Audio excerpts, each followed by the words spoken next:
नमस्कार। आज हम देख रहे हैं the huntsman winters war film को थोड़ा गहराई से। हाँ बिल्कुल, ये कहानी है प्यार की, धोखे की और वो बर्फीली जादुई शक्तियों की। हमारा मकसद है कि फिल्म की जो पूरी कहानी है उसे आसान हिंदी में समझें। तो शुरू करते हैं। देखिए, कहानी रेविना से जुड़ी तो है, मतलब पिछली फिल्म की इविल क्वीन। हाँ, वो तो थी ही। पर इस बार फोकस उसकी बहन फ्रेया पर है। वही है असल विलन एक तरह से। अच्छा, फ्रेया तो वो शुरू से ही ऐसी थी?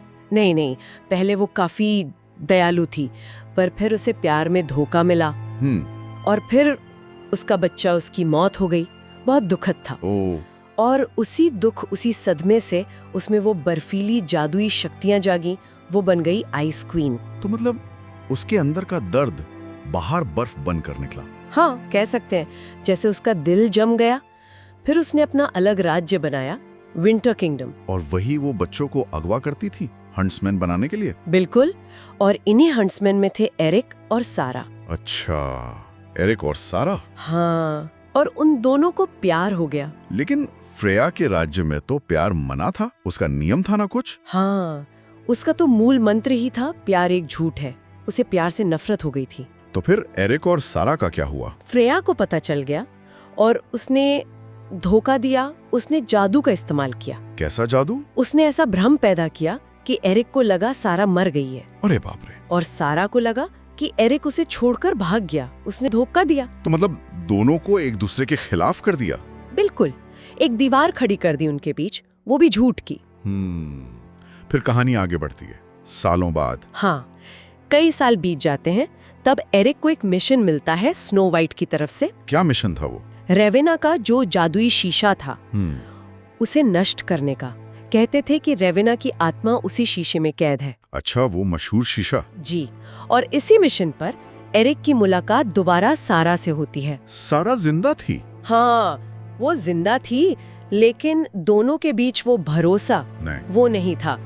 फ्रेया का धोखा काम कर गया था। उनके बीच अभी भी वो गलतफहमी थी। बिल्कुल, अविश्वास था। फिर आगे क्या हुआ? शीशा मिला? शीशा मिला, लेकिन फ्रेया ने उस पे कब्जा कर लिया। ओहो, मतलब आइस क्वीन के हाथ लग गया? हाँ, और जैसे ही फ्रेया ने शीशे का इस्तेमाल किया, रेविना की आत्मा बाहर आ गई। रेविना लौट आई। क्या मतलब दोनों बहनें, एविल क्वीन और आइस क्वीन, एक साथ? जी।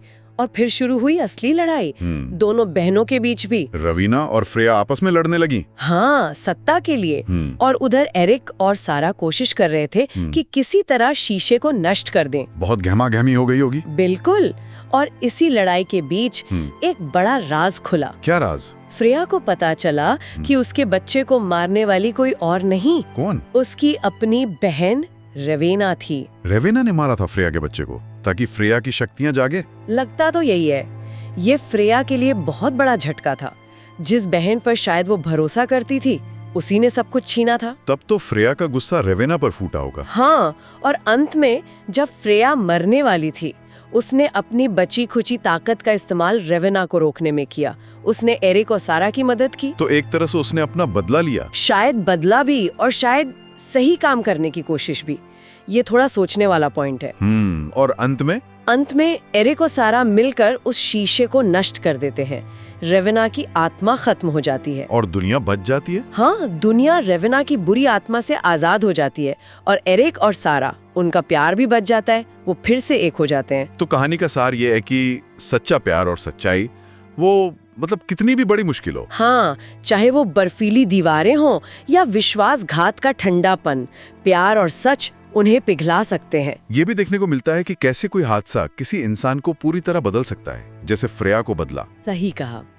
लेकिन अंत में सच्चाई और प्यार की ताकत वो ज्यादा मजबूत साबित होती है। और ये सवाल शायद रह जाता है कि फ्रेया का जो आखिरी कदम था, वो मुक्ति के लिए था या सिर्फ बहन से बदला लेने के लिए? बिल्कुल, ये उसके किरदार की जटिलता को दिखाता है। कहानी सोचने पर मजबूर करती है। और अगर आपको वीडियो पसंद आई हो तो लाइक एंड सब्सक्राइब करना मत भूलिए।